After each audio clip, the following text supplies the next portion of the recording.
Pumped? Or do you just want to come in here for a little nap for the next couple of hours before dinner tonight? Well, I hope not. I hope you're excited. I hope you're ready for a little bit of M&A action. It has been one of the themes, I think, of this year, especially as funding has been tight.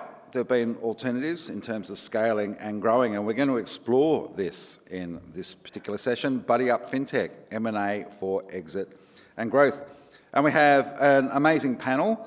Of course, Ben Ford, the amazing, the ubiquitous, the hilarious, the everything, Mr. Ford, the founder of FinTech Advisory, is going to be moderating the session.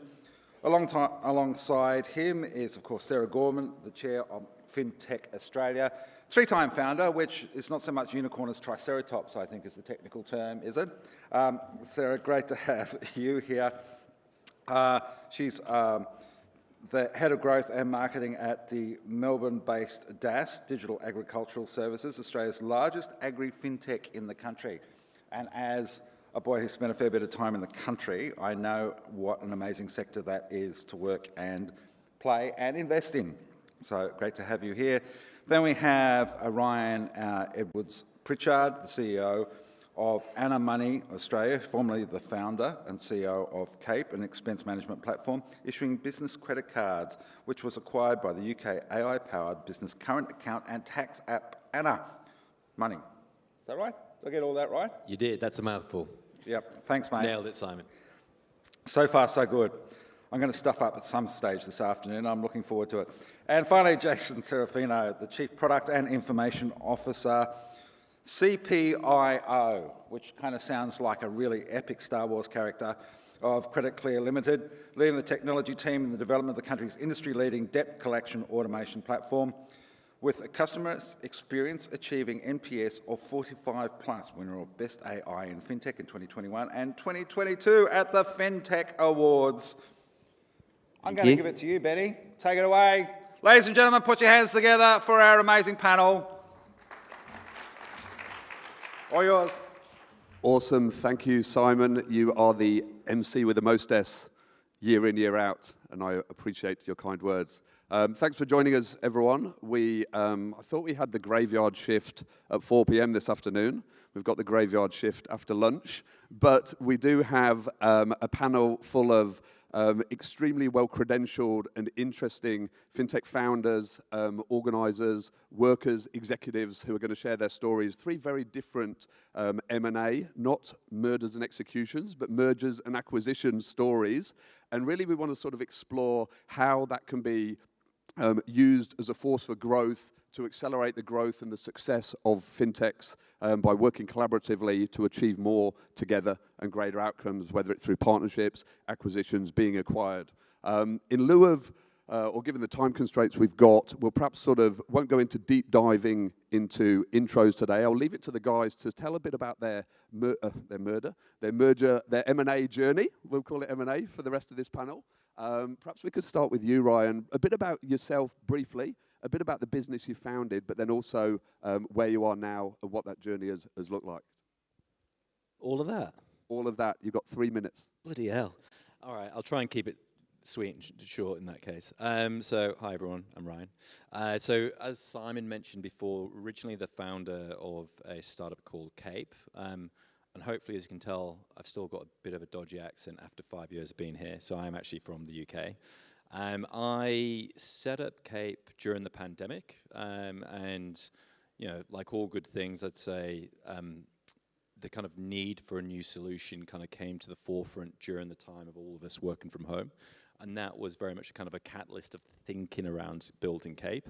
But yeah, kind of on the journey for 3.5 years, we built, scaled a card solution, went live in the market in 2022 after about 18 months of building. And then brought on board the friends and family, you know, dealt with some curveballs along the way. It's been kind of like a hell of a journey. And then we went through an acquisition journey, which took about 9 months in total from start to finish last year. And yeah, now very happily kind of part of the Anna Money family. Which is a UK-based digital bank for SMEs that is now expanding over here. I know it's not 3 minutes, but I think that you get the point.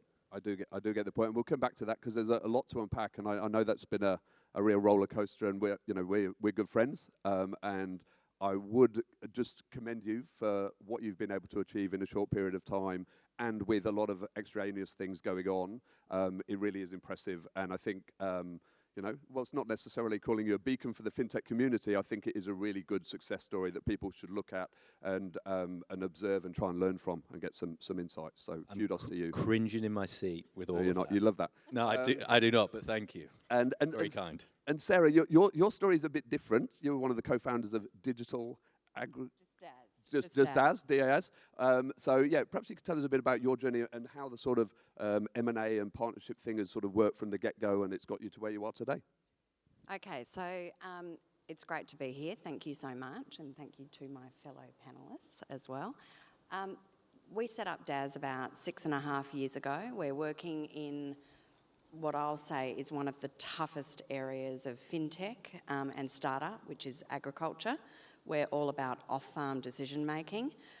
Given that something like 44 trillion of our GDP is dependent on nature, and climate risk equals systemic financial risk, we think this is a problem that's worth working in and solving. And the business has really been founded on the basis of partnerships as well. So probably two things to say initially, and that is we have grown through partnerships since day one. We're actually Victoria's Startup of the Year this year. We're very proud to have that honour here alongside Intersekt and the FinTech Festival. We were established in partnership with the CSIRO. They're our founding equity partner. They remain on our board today. IAG, Firemark Ventures, has been part of our journey as well in InsurTech, because if you can't insure regional land, you won't have a regional insurance industry. And more recently, we've really started to coalesce around a vision of creating a dominant agri-financial superpower that is based in Victoria. But I'll leave it there for the moment. Awesome. No, thank you for that. And then finally, Jason, over to you. This is a completely different M&A story, a very interesting one. You were working for a listed organisation that acquired a non-listed organisation. You've gone on to great things as a combined entity. Perhaps you could sort of drill into some of the detail behind the headlines of the acquisition of their Armour debt collection business. Yeah, sure. Two very difficult acts to follow here. But yeah, our story is a little bit different.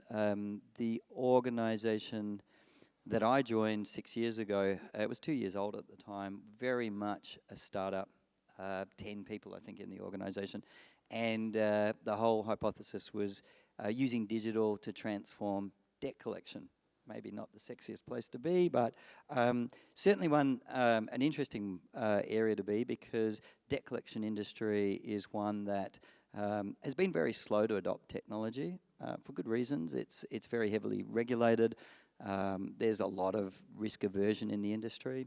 And also it's the least funded part of any organisation. They tend to invest in customer service and new products, and not so much on the back end of collecting the money. So most collection teams are sitting on really old, outdated platforms. So along comes Credit Clear with this idea of, let's use digital, we'll send messages, people can pay on their phones, and we're going to transform the industry. The challenge was, when I joined it, been going for 2 years, it was pretty stalled. $1 million a year in revenue, but really had been stalled for a year, probably because as an organisation we were going to collections managers and saying to them, we want to disrupt you, will you buy our product? And they weren't biting. So we were lucky enough to have a cornerstone investor, a big cornerstone investor in the organisation, who was a property developer, and he was able to introduce us to the funds and really build a good investor community around us. So what we were able to do is to do raises and purchase a debt collector in order to get into the industry, effectively buy our way into the industry. And then we could roll the digital technology into that. We proved it, got really good case studies, and we took that to IPO.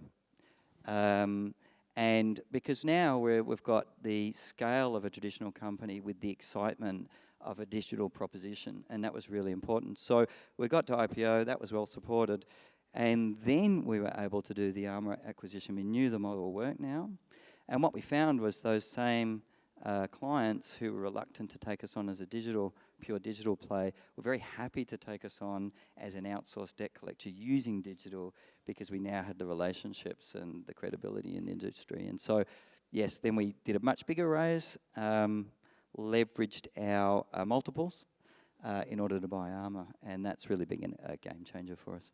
Fantastic. And just in terms of some of the success metrics of the combined entity now, I know the share price has been on a tear, but what's the business worth now compared to what it was? What's the group revenue compared to the $1 million in ARR that you had at the very beginning? Yeah, so we grew from 1 to 41 last year, which we were pretty happy about. Over 1 million customers are on the platform today that we're collecting from, and we've achieved profitability this year and a really strong cash balance. So couldn't be happier with the results, and the sales continue to grow very rapidly. Awesome, fantastic. Let's change tack a little bit. I'll start with you, Ryan, on this one, because you actually made the move to come over to here to Australia and set up Cape. When you came over, did you have a view that an acquisition might be a likely exit route or exit strategy for you? And I guess leading into a broader question for everyone on the panel is, how easy is it to sort of grow, scale a business solely in Australia without looking at acquisition or potentially partnering with a larger corporate? Now, knowing that you're an MMA fan and a kind of combat sports fan, there is that Mike Tyson quote, everybody has a plan until they get punched in the face, right? And I'm just going to caveat that with, before anybody writes it down, I didn't I'm joking with that comment, clearly. I'm just trying to get everybody into the mood. But you start a company, obviously you have a different trajectory in mind. I went into this always thinking, if I'm fortunate enough, cross the fingers, touch words, it'll be a journey I might be on for 7 to 10 years. But also, being realistic here, the mortality rates of startups, and I don't mean to be morbid with this, but is, 90+% in terms of within their first year, second year in terms of decease. So 7 to 10 years was always the viewpoint, whilst also being realistic. Probability of success, especially as an immigrant coming to a new country, it's kind of stacked against you. So that was the kind of frame of mind going into it. But in terms of, the journey itself, there were certain decisions that were made along the way, which were always about building important IP. And, there were corners that and I was very intentional not to cut. Some of it intentionally by design. Some of it was just down to a market necessity. So there's a big difference in terms of the Australian ecosystem for any of the card issuers out here. I know there's a few of you in the crowd. In comparison to, say, the UK, Europe, and North America. And it meant that there was a greater emphasis, if you're going to get to that magic P word that Jason just mentioned, which I commend him for, because that's an incredible achievement to these guys. But if you want to keep that at the forefront of your mind, you need to be very thoughtful with how you construct the design of your business. And with that kind of in mind, coming to this market, had to be very intentional with the build by partnership angle, and took a much longer road to get to the market. Because we built a lot more of the core framework in terms of the actual, the ledgers, the authorization layer, and built the principal membership with MasterCard in particular, which was pivotal. But through that, that ended up being the greatest asset that we had when it came to then going through the acquisition journey, because we had assets to bring to bear. And actually, when we were compared, because we had a couple different term sheets come through on the table, which we're very fortunate for, we were being benchmarked against our peers all along the way. And we just had more that we could offer when it came down to it. So taking the long road sometimes helps, but you don't always have that luxury, because sometimes you get pushed by investors, obviously, to go straight in. And again, thankfully, being an outsider coming here, I didn't raise straight away. I had to bootstrap for a period of time. And because I bootstrapped, I was the decision maker. So that was it. But that obviously changed when we did do our pre-seed, and then there's different urgency from investors then to quickly get into market. Hopefully that answered some of your questions. It does, a bit. Sarah, I guess with the FinTech Australia hat on, what's your view, or what are you hearing from members? And to Ryan's point about the failure rate, without being too morbid, and we spoke a bit before about potentially some zombie fintechs out there that could have pulled the ripcord a bit earlier or explored M&A. What are you seeing, and what do you think should or could be done there? Well, I think that M&A is a critical part of the fintech ecosystem and a healthy ecosystem. We at FinTech Australia want to see Australia be a fintech capital of the world. We want to help our startups punch well above their weight on the global scale, be super competitive, and probably I'll mix a little bit of personal experience here in with a fintech hat view on as well, but that is, no one founds a fintech or a startup thinking about M&A, or at least I didn't. You start a company and you think about how to grow, and you're focused primarily on how you grow your own company, how do you grow your own sales. And I think that there's been a light bulb moment, at least for DAS and for us, is to say, well, there are many ways to grow here, and the goal is a higher value entity, which is probably the segue for FinTech Australia as well, and our members, is to say, what is the best path to a higher value entity, and how do we get there? Now, in terms of zombie startups, this is a conversation that I'm having more broadly with lots of mates in the startup industry at the moment, and it's really around often very great companies, but to your point, that maybe aren't going to succeed on their own. Right, so we see a number of companies that are sub 1 million in revenue. They may not be able to raise again. The funding environment is difficult, we all know that. And the challenge I would put to founders out there, and this is a little bit of a personal hat on as well, is to say, how do I actually grow something of significance for my customers, my investors, my shareholders, and the market in general? And often the answer is to do that in combination with others. Couldn't agree more. And just on that, whose role is it to sort of influence or sort of, 'cause we were speaking before about certain founder mates of mine who, doggedly stuck to their fintech, kind of doing it pretty tough, and maybe they could have partnered with someone else in the industry. Obviously, there's a bit of founder ego, founder pride. Whose role is it to sort of nudge a founder to at least explore or consider things like that as an option when obviously they're sort of managing their baby? You want to take that, or? Yeah, sure. It's landed with you, Ryan. Oh, thanks. It's tough, right? Ultimately, it's a very personal decision. There is an element in terms of needing to read the tea leaves. We should all be managing risk to a certain extent. Like the risk in terms of any startup is inherently high. But, to Sarah's point, it's a fascinating, space in terms of when you can come together. I think that, what's the saying? You can go faster alone, but further together, right? And I think that just kind of surmises perfectly when it comes to pulling your resources. And for any of you who enjoy board games, the way that I think about it, I love a board game. I love Risk. If anybody's played that game, fantastic. But like thinking about it, like you need to go and pull resources together. And actually, you've got different teams all across the world. Your ability then to take down the market is far greater by consolidation. But the founder ultimately, they need to come to the table, and they need to have realistic expectations, not the 2019, 2020 heydays in terms of valuations. It's understanding where we are and where we're moving towards and correcting their mindset. And if they can't correct that, then they're going to be in this point of stagnasis, as Sarah said here, and that's not going to help their shareholders, their employees, their customers, and especially when it comes to products which are inherently labor and capital resource intensive. The kind of roadmaps that we're talking about to build real value are things that go on for decades, not fleeting 1 or 2 year product roadmap. So like you got to kind of take that long viewpoint, and you got to be willing to actually go and work with other people and collaborate with other people. That's not for everybody. Yeah, I think we've also got to see this at a much earlier stage as well.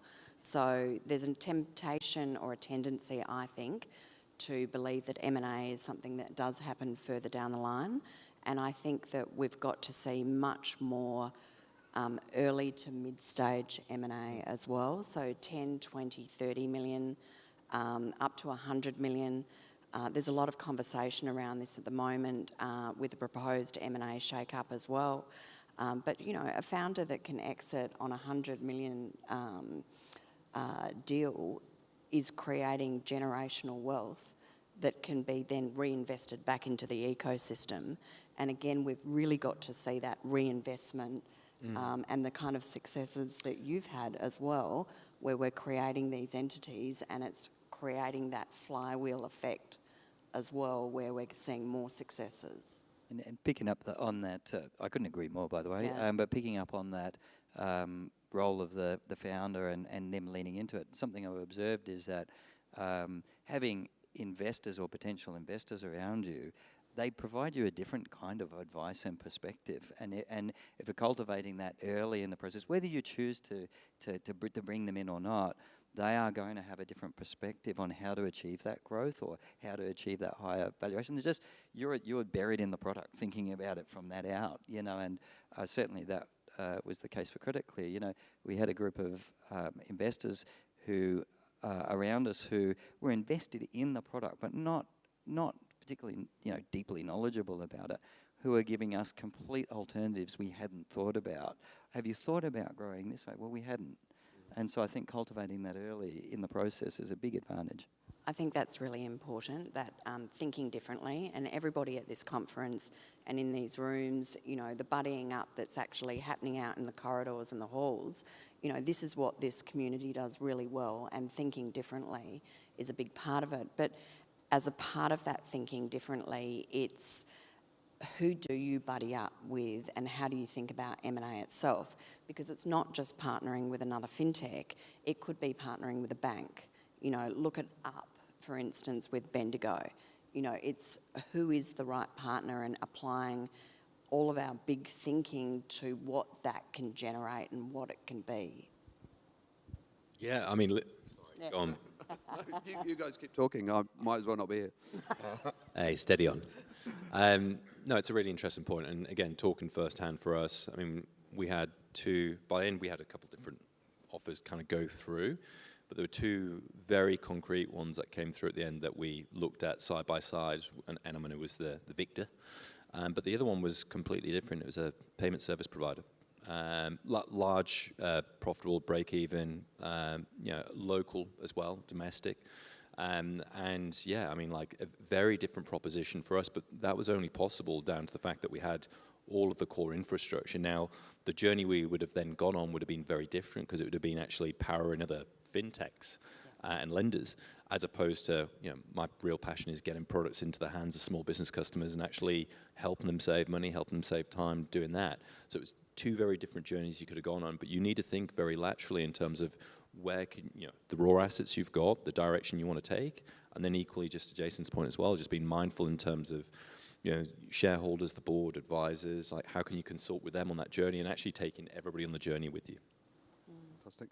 Let's talk a bit about the culture following any kind of M&A activity. And Jason, you mentioned earlier there's been 6 acquisitions as part of the Credit Clear group. You've gone from 10 to 150, 140 now, perhaps? In terms of staff, do you mean? Yeah. Yeah, 180. I think we might be closer to 100. So maybe just explain what some of the challenges and what you've done well to navigate that as a business, what you've done not so well, and what learnings you'd share with people going on that journey.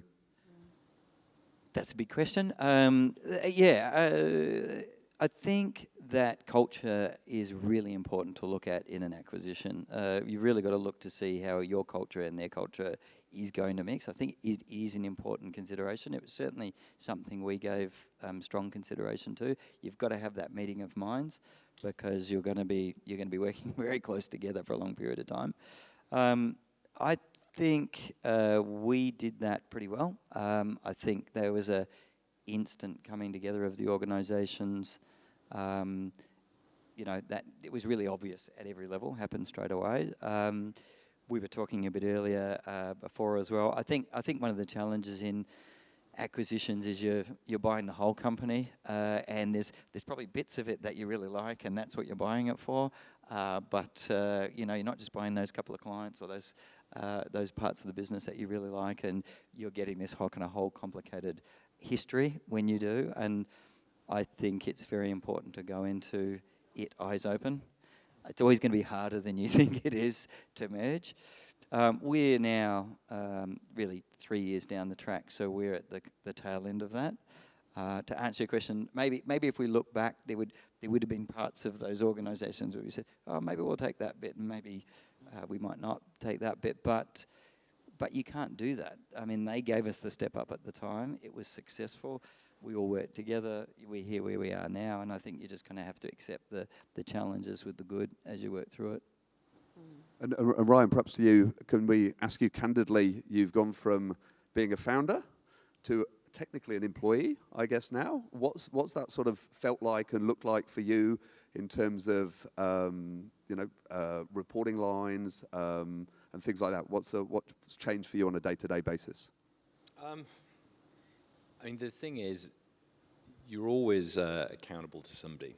So even, and by the way, that's not the kind of like trying to be, politically correct with that, but like you genuinely are, ultimately in terms of your shareholders, your investors. For me, that was something I took the utmost importance in terms of accountability to them.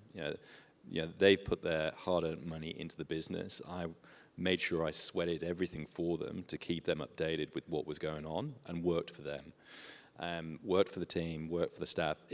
Obviously, there is that difference now in terms of the reporting lines, and all I can say is positive things in terms of that sense. Like just to Jason's point before, like it's different shades. There's some things that take a bit more kind of getting used to in terms of culturally speaking, but the way that we came into the merging, the mantra has always been short-term independence, long-term consolidation, and thinking about things more into a 2 to 3 year type of time frame. Like that's just the kind of mindset you need to take in. Otherwise, if you start rushing in like a bull in a china shop, you'll start actually, frankly, pissing people off. And you need to be really mindful in terms of the tail wagging the dog. Like we went into the acquisition as a team of 10. There are 120 people. So like it is the tail wagging the dog if we suddenly start going in there. Well, this is how we do things there. And, let me tell you, it's like, well, let's just try and understand there's some things we think are right to keep, but then actually let's try and assimilate over time. And I think that's the mindset, is assimilation, so that you become one body.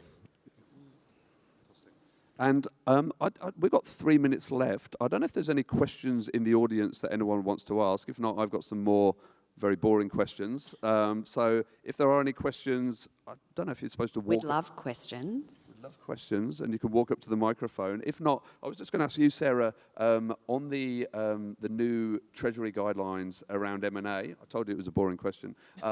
Just what are your thoughts on what that potentially means, and particularly for fintech startups, scale-ups, and sort of in the sort of less than 50 million type of organisation? Well, the proposed shake-up, and there's a lot of noise around this, and I think we've got to make a lot more noise, is my sense, is that it will mean a non-gated timeline of scrutiny to all deals, etc., that are going across the table. Now, it's just not a realistic or a balanced part of the ecosystem that we need to see. Right? We should be encouraging M&A activity to create a stronger ecosystem, and understanding that that's a really healthy part of taking the growth that we've seen over the last decade and actually powering forward into the next decade as well. So we need a more balanced approach and not a knee-jerk reaction either. That was a very diplomatic way of putting what we spoke about earlier. She is chair of the board of FinTech Australia. Right? I'll get into She's too very much well trouble. You can ask me afterwards. We don't want to get anyone into trouble. So we are going to wrap up there, guys, unless there's any questions. Thank you for joining us. I think the key takeaways from all of these guys is M&A as a force for good and growth. We've got some really, really exceptional stories here. If you are I guess, a fintech founder. If you're a startup business, a scale-up business, it's definitely worth an avenue worth exploring, particularly as times are somewhat tough for a lot of people at the moment. So thanks very much for your time. The guys will be around for any questions afterwards. Cheers, guys. Cheers, Ben. Thanks to Ben too. And Ryan, I just want to say,